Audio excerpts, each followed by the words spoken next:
22 से 24 अगस्त के बीच दक्षिणी अफ्रीका के जोहान्सबर्ग में ब्रिक्स का सम्मेलन होने जा रहा है और यह ब्रिक्स का सम्मेलन आज तक हुए ब्रिक्स के सभी सम्मेलनों में सबसे ज्यादा चुनौतीपूर्ण सम्मेलन माना जा रहा है और सबसे चर्चित सम्मेलन माना जा रहा है। और ऐसा कहा जा रहा है कि इस ब्रिक्स के सम्मेलन में ब्रिक्स संगठन में मतभेद बढ़ करके उभर करके सामने आएगा। दरअसल आप सभी लोग जानते हैं कि चाइना मतलब चीन ब्रिक्स के संगठन का अपने हित के लिए उपयोग चाहता है और ऐसे देशों को ब्रिक्स में शामिल करना चाहता है जो पश्चिमी देशों के विरोधी देश रहे हैं, अर्थात ब्रिक्स को अपने हितों का साधन बनाना चाहता है और इसे अमेरिका, यूरोपीय यूनियन के विरुद्ध खड़ा करना चाहता है। यही वो बात है जिसके नाते भारत की सरकार ब्रिक्स के विस्तार के सीधे पक्ष में नहीं है। आखिर क्या है सारा मुद्दा, इन सभी बिंदुओं पर आज के इस संवाद श्रृंखला के अंतर्गत हम सभी लोग बात करेंगे। जैसा कि आप सभी लोग जानते हैं, ब्रिक्स विकासशील देशों का एक संगठन है।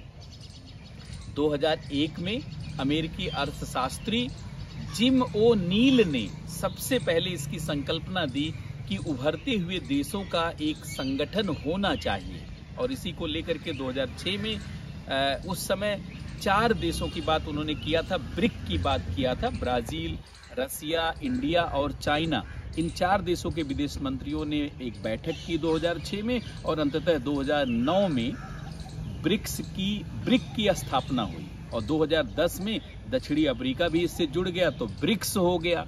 और 2010 से लेकर के अभी 2023 22 अगस्त से 24 अगस्त के बीच में सम्मेलन होने जा रहा है। 5 देश ही ब्रिक्स के सदस्य हैं। ब्रिक्स की स्थापना क्यों की गई? ब्रिक्स की स्थापना के कई उद्देश्य हैं, जिसमें आपसी विकास के मामले में सहयोग करना, शांति और सुरक्षा को बढ़ावा देना और साथ ही साथ पश्चिमी देशों के प्रभाव को कम करना और पूरी दुनिया के मामले में इन 5 देशों के प्रभाव को बढ़ाना। लेकिन जैसा कि आप जानते हैं, अगर 2010 से देखा जाए, जब से ब्रिक्स बना आज तक ब्रिक्स कोई ऐसा प्रभावकारी संगठन तो नहीं बन पाया।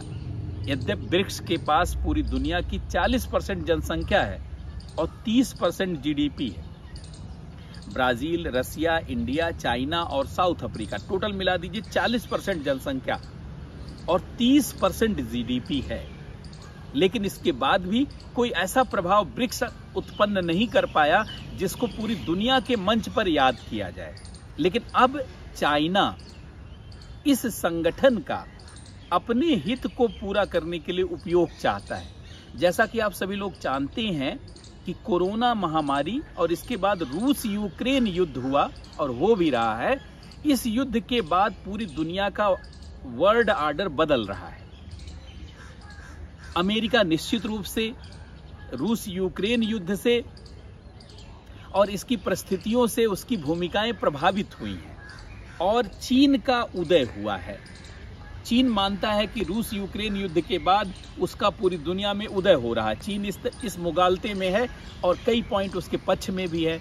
उसने बीजिंग पीस, उसने जो है 12 सूत्री प्लान पेश किया रूस और यूक्रेन के बीच में शांति कराने का, और उसने ईरान और धुर विरोधी सऊदी अरब के बीच समझौते को भी संभव बना दिया। ऐसे में चाइना को लग रहा है कि उसका वैश्विक उदय हो रहा है, जैसे द्वितीय विश्व युद्ध के बाद यूएसए का उदय हुआ था। और इसी उदय को और विस्तार देने के लिए वो ब्रिक्स में बहुत सारे देशों को शामिल करना चाहता है। ऐसा माना जा रहा है कि 30 देश ब्रिक्स में शामिल होना चाहते हैं और 22 देशों ने औपचारिक आवेदन भी किया है। लेकिन भारत ब्रिक्स का विस्तार नहीं चाहता। लेकिन अगर भारत ब्रिक्स के विस्तार को रोकेगा तो भारत के वैश्विक संबंध प्रभावित हो सकते हैं, क्योंकि ब्रिक्स में सऊदी अरब भी शामिल होना चाहता है, यूएई भी शामिल होना चाहता है, ईरान भी शामिल होना चाहता है, मिस्र, इजिप्ट भी शामिल होना चाहता है, अर्जेंटीना शामिल होना चाहता है, इंडोनेशिया शामिल होना चाहता है, जिनके साथ भारत की बहुत अच्छी संबंध है, मधुर संबंध है। आखिर आप ब्रिक्स के विस्तार को रोकने की जब बात करेंगे तो निश्चित रूप से भारत के साथ संबंध खराब होगा। चाइना चाहता भी यही है कि मैं कुछ न कुछ ऐसा बखेड़ा खड़ा करूं जिससे भारत के अंतर्राष्ट्रीय संबंध जो इस समय चरम पर माने जा रहे हैं। भारत की विदेशी नीति दुनिया की सबसे सफल विदेशी नीति मानी जा रही है। भारत के विदेश मंत्री पूरी दुनिया में पोस्टर बॉय के रूप में उभरे हैं। इनकी टिप्पणियों को बहुत महत्व दिया जाता है। ऐसे में भारत की विदेशी नीति फेल हो जाए, ये अड़चन भी चाइना उत्पन्न करना चाहता है।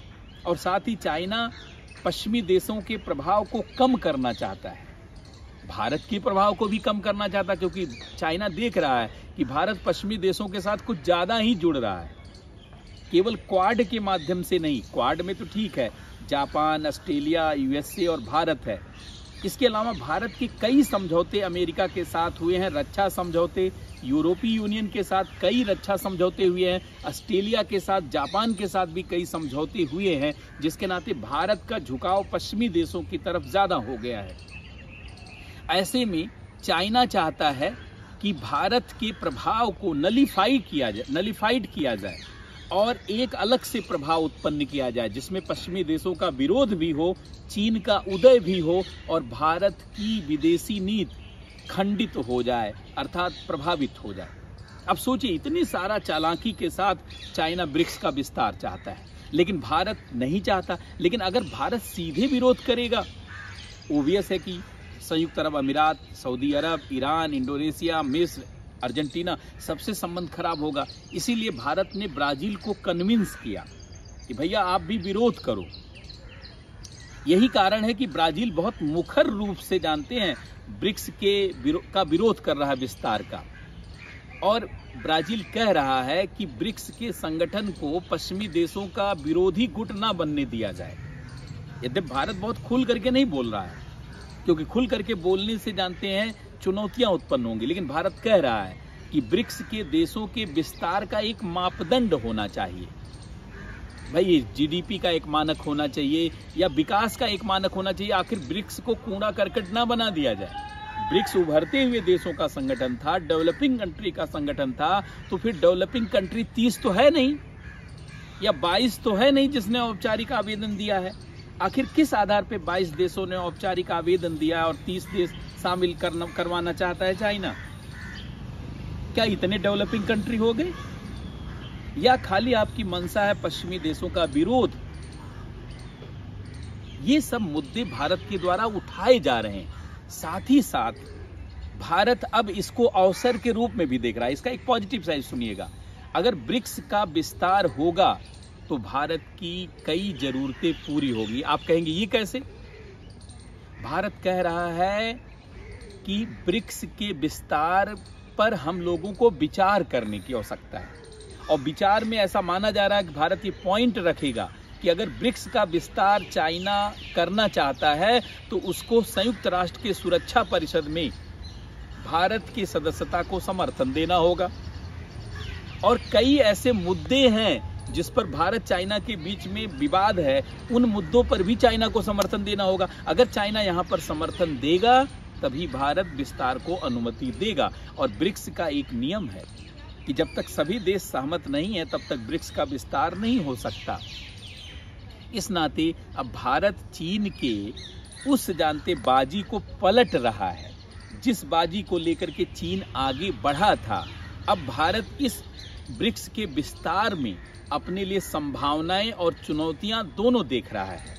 चुनौतियां, कहीं ये पश्चिमी देशों का गुट न बन जाए, और पश्चिमी देशों के साथ हमने कई समझौते किए हैं, रक्षा समझौते किए भी हैं, आर्थिक समझौते किए हैं, और हम लोग टेक्नोलॉजी ट्रांसफर के भी समझौते किए हैं। अगर हम इस गुट में पश्चिमी देशों के विरोधी गुटों को शामिल होते हुए देखेंगे तो निश्चित रूप से उन देशों से हमारा संबंध खराब होगा, क्योंकि उसके साथ हमारी कई शर्तें हैं कि भाई अच्छा। दूसरा, भारत ने ये पॉइंट भी उठाया कि लोकतांत्रिक देश जुड़ना चाहिए, लेकिन मुद्दा है कि पहले से ही ब्रिक्स में लोकतांत्रिक देश नहीं है। रूस कोई लोकतांत्रिक देश नहीं है, चाइना कोई लोकतांत्रिक देश नहीं है। कुल मिला जुला करके मामला बहुत जानते रोचक हो गया है, और इसका अंतिम निष्कर्ष ये निकला है कि 20 से 24 अगस्त के बीच में जो ब्रिक्स का सम्मेलन होगा उसमें भारत के प्रधानमंत्री नहीं जाएंगे और साथ ही साथ ब्राजील के राष्ट्रपति भी नहीं जाएंगे। और पहले से ही रूस के राष्ट्रपति व्लादिमीर पुतिन नहीं जाएंगे, क्योंकि व्लादिमीर पुतिन के खिलाफ इंटरनेशनल जानते हैं जो अपराध का मामला चल रहा है और उन रेड कॉर्नर नोटिस जारी है, उनको गिरफ्तार करने का संकट खड़ा हो सकता है। तो इस नाते वो तो नहीं जाएंगे और भारत नहीं जाएगा, ब्राजील को नहीं जाने देगा, मतलब उसको भी पटा लिया गया है। अब रहेगा कौन ब्रिक्स के सम्मेलन में? चाइना का राष्ट्रपति जाएगा और दक्षिणी अफ्रीका का राष्ट्रपति रहेगा, यही 2 आदमी रहेगा। निश्चित रूप से दबाव बनेगा कि कहीं ब्रिक्स के विस्तार के चक्कर में कहीं ये संगठन ना ही खत्म हो जाए। तो ऐसे में यह एक बड़ा मुद्दा बनता है। सभी यूपीएससी की तैयारी करने वाले, स्टेट सिविल सर्विसेज की तैयारी करने वालों के लिए ब्रिक्स के विस्तार के मुद्दे को समझने की बहुत अच्छे से आवश्यकता है। इसके विस्तार के माध्यम से भारत के लिए चुनौतियां और संभावनाओं को भी जानने की आवश्यकता है। साथ में भारत के स्टेप को समझने की जरूरत है और साथ में भारत के पोस्टर बॉय जो पूरी दुनिया में बने हुए हैं, भारत के विदेश मंत्री जयशंकर के बयान को भी जानने की आवश्यकता है, क्योंकि तब इस पहलू को आप बहुत अच्छे ढंग से समझ पाएंगे। तो आज के इस संवाद श्रृंखला में हमने इस विषय को इसलिए उठाया कि ये पूरी दुनिया के पेपरों में जानते हलचल बना हुआ है, सनसनी बनी हुई ये न्यूज़ कि ब्रिक्स का विस्तार होगा क्या या विस्तार नहीं होगा क्या, भारत का क्या पक्ष होगा, नहीं होगा, या ये पश्चिमी देशों का विरोधी गुट बनेगा। तो ऐसी स्थिति में आप इसको ध्यान रखें और इसको समझें। इसी तरीके से हम लोग रोज जो है संवाद श्रृंखला में महत्वपूर्ण विषयों पर बात करते रहेंगे। आप सभी लोग जुड़े रहिए और साथ ही आपसे आग्रह है कि पीछे भी संवाद श्रृंखला में हम लोगों ने जो जिन विषयों पर बात किया है या जिन पर चर्चा की है उसको देखिए, उसको समझिए, ताकि आपको पूरे इस संवाद श्रृंखला से लाभ मिल सके। बहुत बहुत धन्यवाद, बहुत बहुत नमस्कार।